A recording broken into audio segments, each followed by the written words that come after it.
Hi guys, welcome to the first episode of REST APIs with Laravel. In this series, we're going to be kind of making our own little self-REST as service application in Laravel, obviously, that is going to be well, we're going to call it the mother of all to-do apps, or in this case, just it's going to be a to-do task management engine, REST API, whatever. We're not going to do a front end for this, basically, that's what I'm trying to get to. So yeah, and the whole point of this series is kind of us taking a little simple like CRUD API and then kind of growing that from just a very simple implementation of do this, do that, like you're very simple like CRUD app. So you guys know what I mean. To like something that'll be like an enterprise level thing that has business partners, its own users. Like yeah, it's gonna be the plan of us is to get this very complex, right? And we're kind of picking something simple and kind of ridiculous, such as a to do app, which is kind of what everybody starts with. But yeah, so the whole reasoning behind this series is if you ever kind of watch tutorials on how to make REST APIs or APIs in general, things kind of seem pretty simple, right? You're like, oh, people actually get paid for that. Like you're just creating, reading, updating, deleting stuff, right? And it seems very simple at first glance, and it is, right? If you're just making a very simple app, it's simple. But as things kind of grow and things kind of get complex, it can get pretty unwieldy. I'll just give you a quick example of this. In this case, we're gonna make sure we kind of join authentication, who can access what, different permissions, right? That's a layer of complexity in its own. Also making sure that maybe you have logic to send out emails whenever reminders, or you're trying to like fire webhooks and all that stuff based on different criteria. So it can get very complex. The system itself can get very complex, even though the idea might be simple, right? So in this case, we're going with a simple idea, which is just going to be a to-do app in general is basically what it is. So a couple things we gotta make sure we have set up in our system. We gotta make sure we have Laravel Ballet, which is something I'll be using because it simplifies Laravel development on the Mac a lot. And if you're on Windows, you can always use Laragon, which is gonna go ahead and give you a full PHP or not just PHP, but a full dev environment in Windows. This thing actually deserves a video on its own, which eventually will get. Ooh, and if you're on Linux, you can also use Laravel Ballet. And yeah, so only thing you're gonna need is a MySQL database installed. You can either install it directly or use Docker if you want. In this case, I have mine installed directly, and I recommend using 5.6 or 5.8, which will kind of work the best, right? You don't want to have to go ahead and use um, MySQL 8 because that one has it's a bit of a pain to connect to if you're using an external UI for it. Anyways, I digress. So let's go ahead and get started and kind of start our company. This is exciting. So what are we gonna call our company? I think we're gonna call it To Do, right? Very, very clever name here. And we're going to go ahead and install this. And while this installs, we're actually want to go ahead and create our database. In this case, I've already created. I like using SQL Pro. It's a pretty simple thing. So if you want to go ahead and create one, you will have to connect to it first. So in this case, let's quickly connect. We want localhost because it's actually running on my machine. So that yeah, whatever. My password is root. I don't have anything else. We'll connect to it. Cool. So in this case, I'll go ahead and add a database, or you can just do it from the command line, whatever you choose, right? In this case, we already have one, and ours is called TodoTodo. So you need this first. Actually, let's drop this stuff.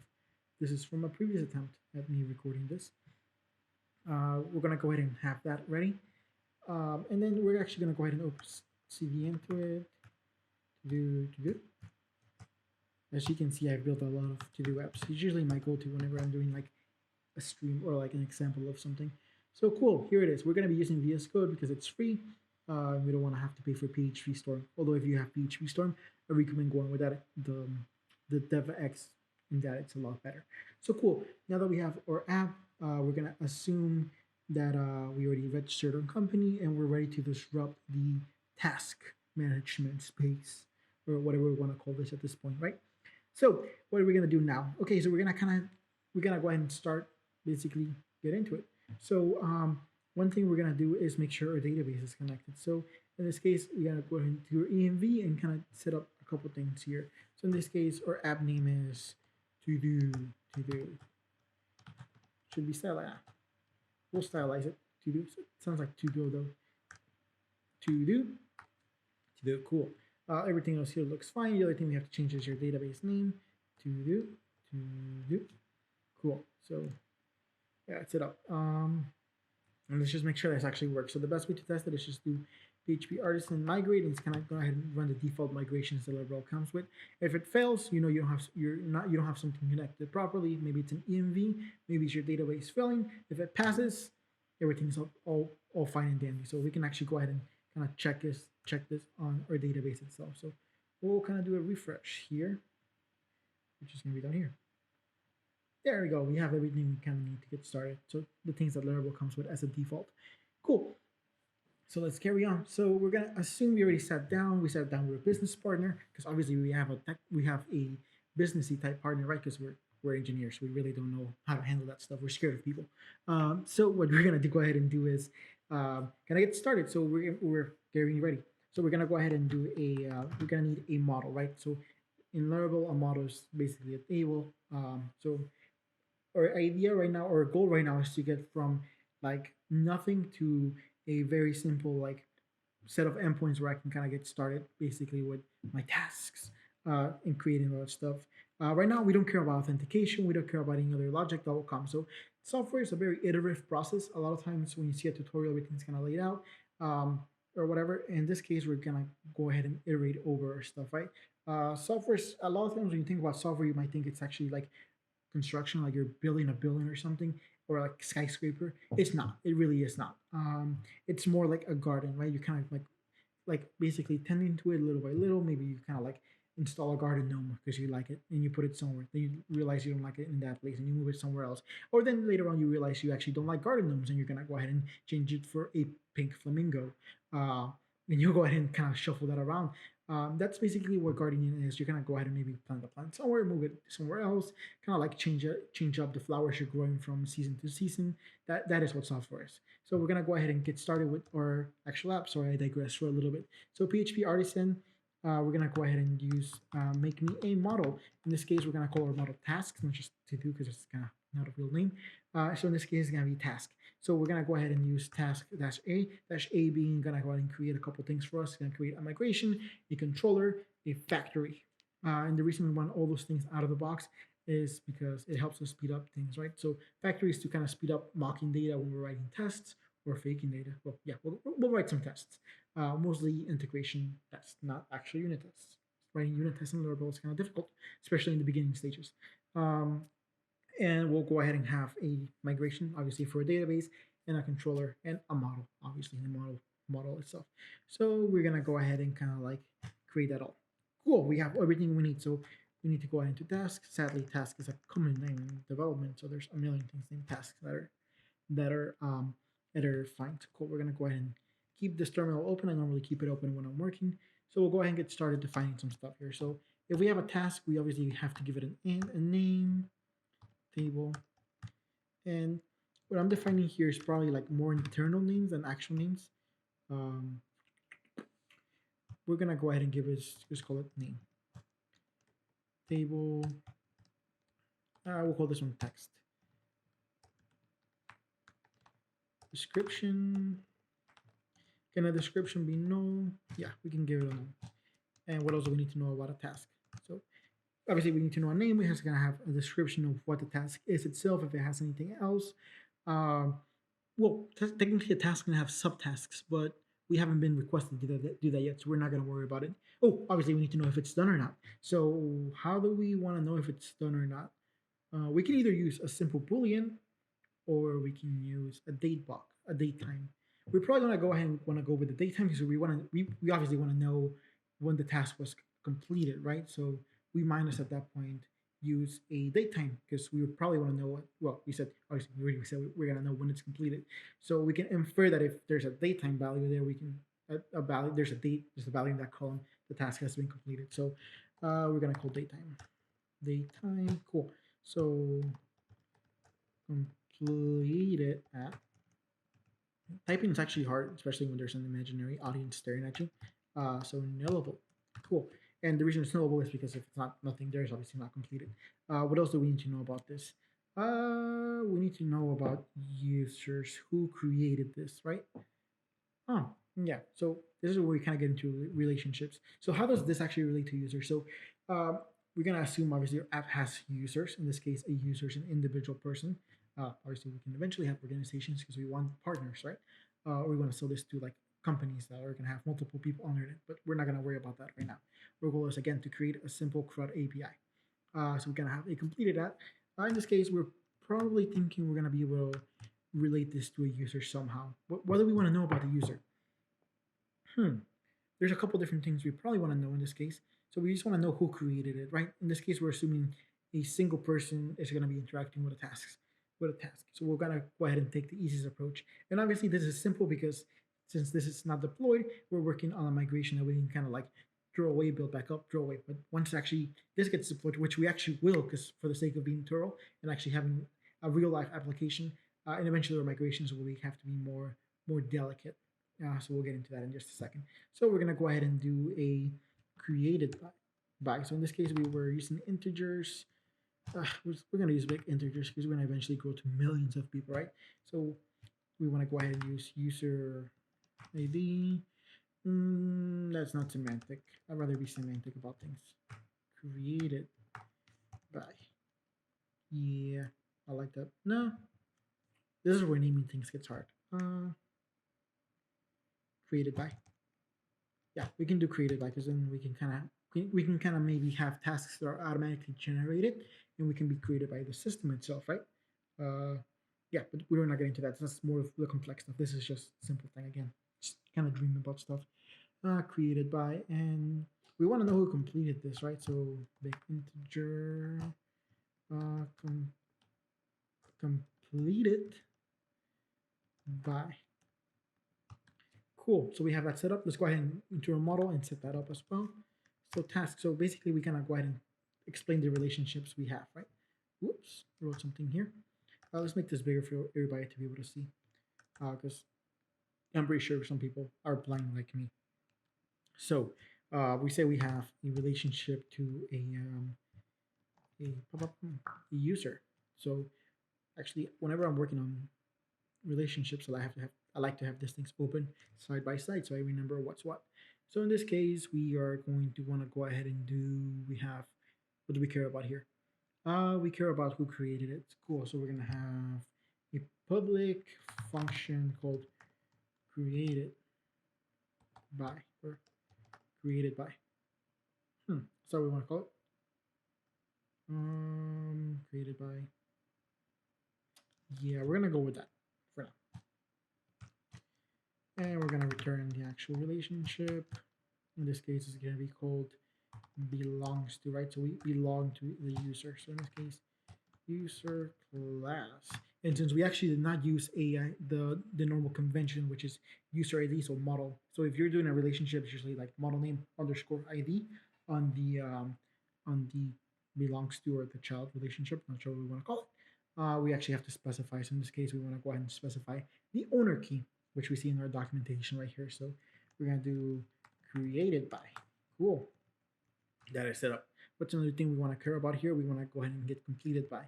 So even though it's technically the same people, and you could argue that we can make one thing and then just call it, we're not gonna do that. Or we're not gonna get into like abstractions and stuff. So completed by.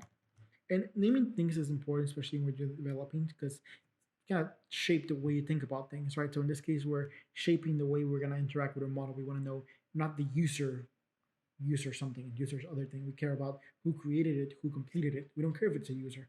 But in this case, we're saying it's a user, but we really don't care. We just care about the language we're going to use to describe the actions and things. And so we have that. A couple other things about Laravel. A couple other quirky things. I always turn my guarded attributes off. If you don't like that, we can have a fun discussion on Twitter about it. And what else do we care about? Do we want to use soft delete it? Yeah, we want to go ahead and keep tasks. So use soft delete it. For the most part, it's common not to have to delete every single little thing. We might have some other process in the background eventually that cleans up all tasks, but we don't want to delete stuff just in case the user did not intend to delete it and we want to recover it if it's especially valuable data. I mean, it's a task, but we're assuming we're disrupting this and the task management business, and this is actually important. So we're gonna go ahead and what am I doing?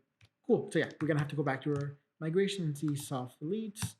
That kind of creates stuff. So again, Laravel's cool because it gives us a lot of this stuff out of the box. We don't have to worry about it. Cool. We want to go ahead and run our migration now and see how that actually how it actually looks. So cool. We ran that migration. Let's check our database real quick. Just want to see how it looks. We probably want to see our database schema. See what Laravel decided to generate. Content. No. What do we want? Structure. Sorry. Cool. This is what Laravel decided we wanted to name. Mm, looks good. I mean, the only thing that's missing here is eventually when you index us on stuff. But we're not gonna worry about that right this second. Let's get back to our actual thing. So again, I have not really touched the model itself. We just sorry, not the model, the controller itself. We just have been working strictly with with like our data layer right now.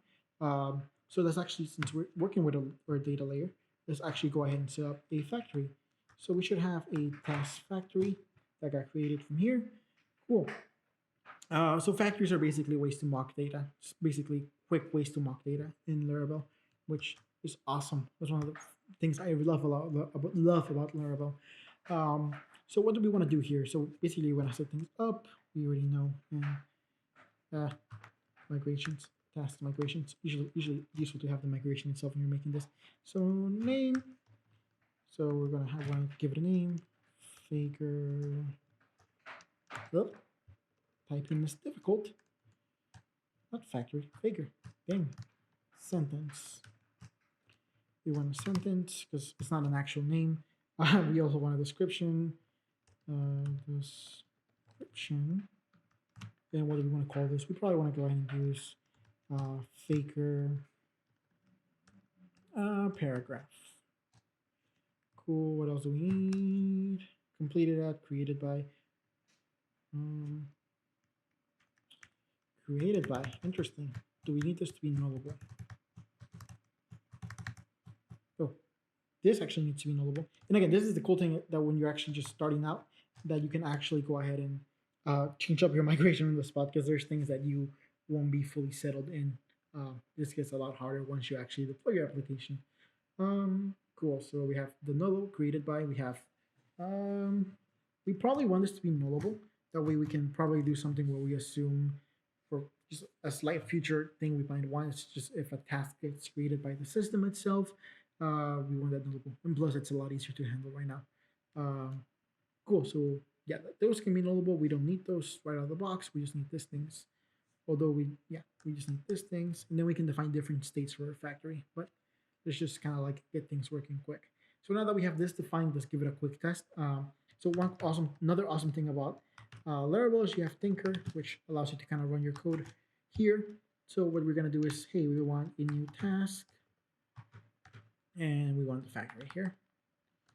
And since they should all be under the app namespace, this should work.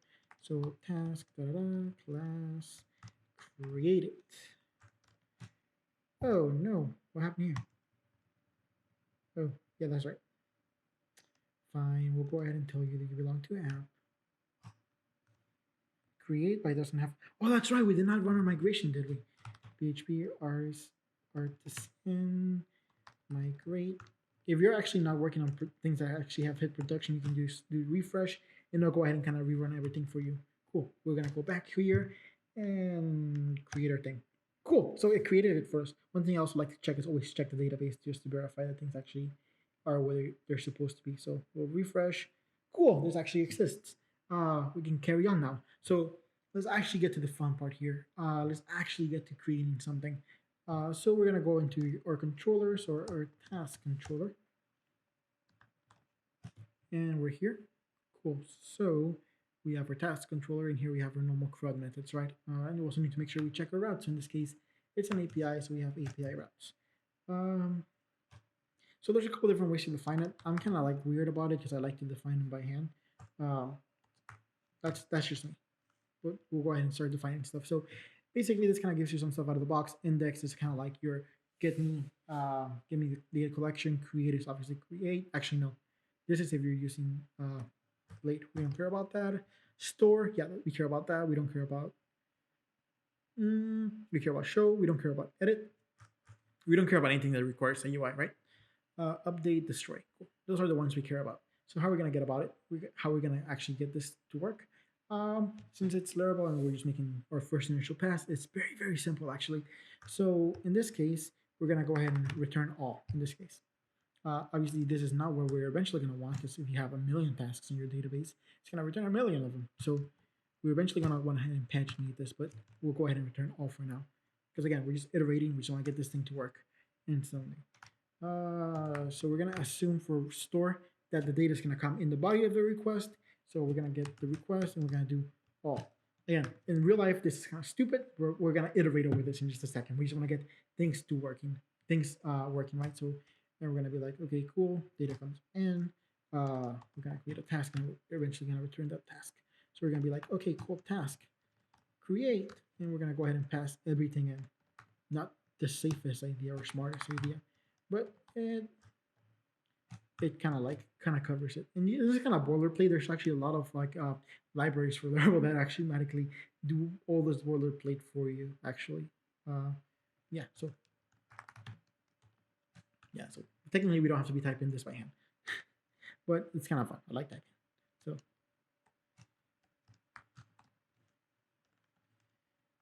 actually like just making this data object.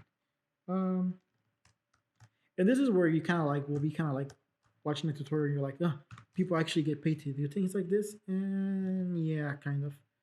Actually, yeah, we do get paid to do things like this. Um, cool. So while I kind of type this, thank you for your patience, I guess. So task delete. Cool. In this case, when we're deleting something, we're gonna return response uh, set status code response, and I like to pull this out from our Symfony component, because then I can kind of click and I need to click into here and remind myself which one we need. So we need, I think I want a 201, right? No, we want a 202. Huh. This is where it kind of gets confusing on which one you want to pick. So we want to return a 202.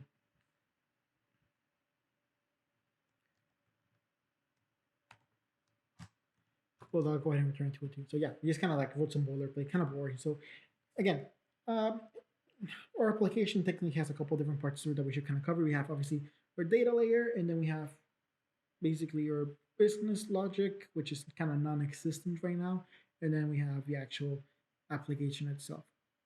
That kind of, sorry if I lost you. So basically, let me backtrack a little bit. We're not going to introduce domain driven design into this right now, but basically, in a sense, you have like your actual the actual application, the actual things it does, and then you have different contexts it can execute with. So in this case, a HTTP REST API is a context your application can execute with, right? If you wanted to, you could also make this a console application. But I digress. Anyways, let's keep working on this. Like it's kind of sometimes hard to keep focus on things. So we obviously want to follow normal REST convention. Now that we're actually going to be creating our routes to actually access this, we obviously want to go ahead and do uh, users. So by default, whenever you're making a REST API, it's the resource name in plural. So we want users. And one thing I recently learned about Laravel is you can define your actual like controller stuff as as a array. So this gives you a cool thing where you actually get syntax highlighting, at least for the controller itself, not so much for the class. So we want index, and there's an easier way to do this in Laravel where you kind of just go ahead and give it a little helper. I personally don't like using that, but that's just me. You can use it if you want. So we need a couple for rights. We're gonna need a get. We need a get for a specific resource. In this case, to actually get, where's the get for this one? To actually get the task itself like this, we actually have to use the same name, task, and we're gonna call this show. We need a way to store it in the first place, which is gonna be a post request. And this one's called store. And we need a way to update it, right? So updating is where it gets a little bit weird. You can use put or patch. Patch is if you're going to be sending up only a partial amount of information. So if you let's say you just want to update the name of the resource, you just send the name field up. Just for the sake, just for keeping things simple, I personally like using put, which means I'm sending the whole new the whole new resource back up, and we're gonna kind of replace the whole data. That's, you don't technically have to send the whole data back up, because a good chunk of it will be loaded when it hits, when it automatically does the route model binding. But yeah, so we're gonna do put tasks into update, and then we're gonna go ahead and do route delete, and we want obviously users deleted, but we want a specific user. Cool. So this will kind of, and copy and pasting is always a good thing. Um, delete. Cool. So now we want to make sure our stuff kind of works. But and how? Yeah, we want to make sure stuff works. So how do we go about testing it? There's a couple different ways we can actually go ahead and test this. We can test it from an actual test, or we can test them from actual, like, not, maybe not a browser, because we need to make some requests that are not approved by a browser, but we can test it from Postman. If you are making any sort of APIs, or you're working on front end stuff, Postman is like basically the best tool ever. Although there's better things nowadays, I guess. You can call them better. Postman kind of like craps out once in a while. I don't know why. It just does it. Localhost 3000. We actually, the cool thing about Laravel, since we're using Valet, we actually have like our own URL, right? So if we were to go to todo.test, we'll get kind of like a front page to it. So Laravel by default has like a home route. We're gonna eventually get rid of that, and we're gonna go ahead and say we want our users. Actually, no, we want our API-users. That's what we want. And cool. Actually, we had one, so it actually returns a single one. So yeah, that's one way to go about testing your API. It's very manual, and you can write test suites in Postman. But we're actually going to go ahead and write a proper test. In this case, what we're going to do in this is we're going to go ahead and create an integration test, or end-to-end test. I don't know whatever you want to call it. It's a test. So make me a test. We're going to call this what do we got? Task test, task controller, task rest test. Yeah, whatever. Naming things is hard. Task rest test. Cool. So yeah. So one cool thing that Laravel has out of the box is just a way to actually test our APIs. If you ever use Node, there's like super requests, all those little libraries. And here we kind of get this, where we can kind of like, hey Laravel, hit this route and give us back something, and then we can kind of test the responses, and we can kind of just use a in-memory database and test all that out. So yes, so let's actually go ahead and do this. Actually, let's make sure everything works. Just kind of run a quick sanity check, which is PHP artisan test. Cool, our test passed. So we're gonna go ahead and now see if we can get this one to fail, just for the sake of making sure that things are working the way we want them to. And it failed. Cool. One thing I want to do before I kind of start working on my tests is to make sure that I specify that I want an in-memory database. That way we're not like writing data to our actual MySQL database. So we're gonna go to PHP unit, wherever this is, and we're gonna tell it we want an in-memory database. So this is the lines we need to change. Uncomment that out. Well, that did not go the way I expected it to go. Delete that and delete this. Cool. Yeah, now that we can tell it that use an in-memory database. And one thing we want here is use database refresh, or refresh database. This will go ahead and refresh our database on every single test. That way we have a, we don't rely on state from previous tests, which can introduce weird bugs if you're working this.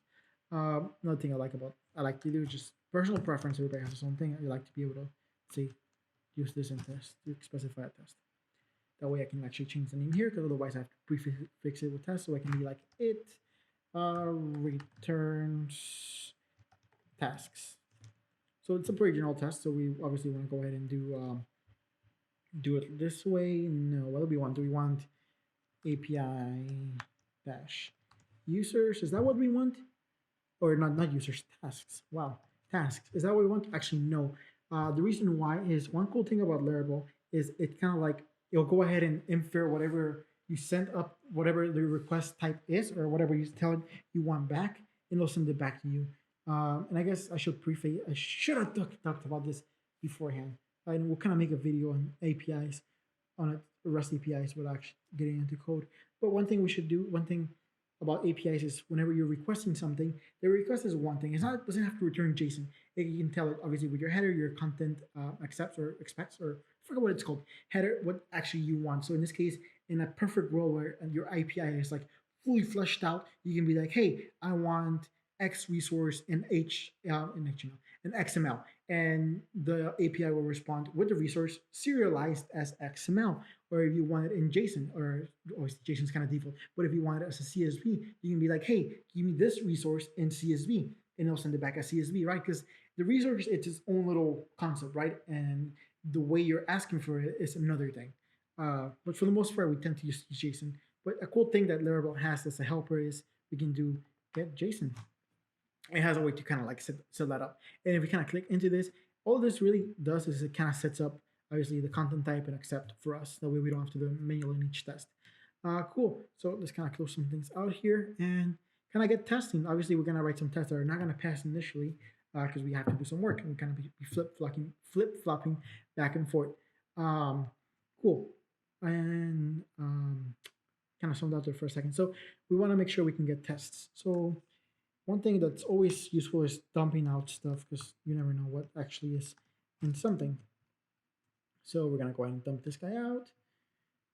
Am I missing something? Why are you telling me it's gonna fail? Oh yeah, goodbye. I don't care about you right now. And we're gonna go ahead and run this test. Cool, it returns a lot of stuff. So we can actually see in here what it's actually inside the response. Something blew up. Where's the not found? Ooh, that's a really, wow. Such a noob mistake. Wow. And return something different. Cool. So we made a mistake and our test told us about it. So we didn't push to production with a broken thing, right? So what is this returning? It's gonna inspect it, see what we have. Cool. Did this return? No, this didn't give us back any data. That's right, because we're refreshing our database. So we're actually using the in-memory database, and I thought we had a task, and I forgot about that. So we want to go ahead and mock up some tasks. So we're going to go ahead and we actually don't need to know about the tasks. We can just be factory task class create, and we can be like, hey, go ahead and make me 50 of those just for giggles. Cool. And we'll go ahead and kind of test that out. And it returned those. Cool. So we can actually make sure that those things exist. So the first thing we want to do is obviously make sure the route exists and we get back the expected test thing. So we obviously want assert status, and we can actually change different stuff in here. So we want JSON assert JSON count. Assert JSON fragment. Go away Siri. So we can do it assert JSON fragment here just to kind of set things up. JSON structure. Yeah, that way we don't have to actually expect things. So this is actually wrapped within a thing. So we're actually, ooh, wow, I actually did this horribly wrong. So we actually is returning an array with objects in it. So we can say, hey, I expect we expect an array, and inside that array, I expect, what do I expect? I expect there to be an ID. I expect there to be a name. And let's see if it fails first. Cool, it didn't fail. What if I don't change? What if I change this to nil? It failed. Cool, it's actually catching on to that. Cool. So we have a name. We have a, what else do we have? We want to make sure we have. And this will change in a second. You're actually gonna have to keep updating this test as we kind of build up. We have a description.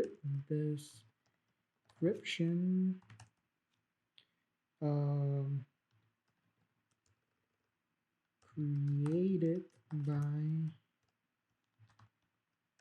completed by deleted by, and yeah, this is kind of the boring part. When it comes to grading tests, there's a couple different philosophies. Some people like to have really clean, nice tests. I think there's more important things to do in life than write code. So I just kind of like copy and paste the crap out of my tests. Ooh, create by. Wait, we're missing. We don't have created by yet. Do we not? Create. Oh, create by. Oh, we're gonna have to fix that in our migration. Deleted by. What did we call this? Oh my gosh. Um, it's deleted out. Wow. Although we should know who deleted this. Interesting. Updated out.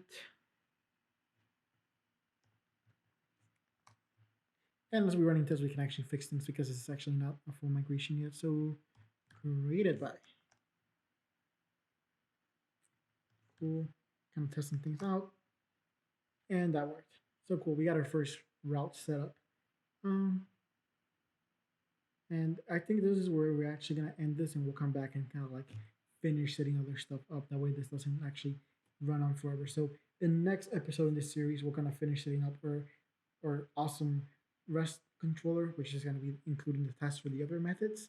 Um, and we'll be talking about serialization or serializing the response types, which will be pretty cool. And we'll kind of keep building our stuff.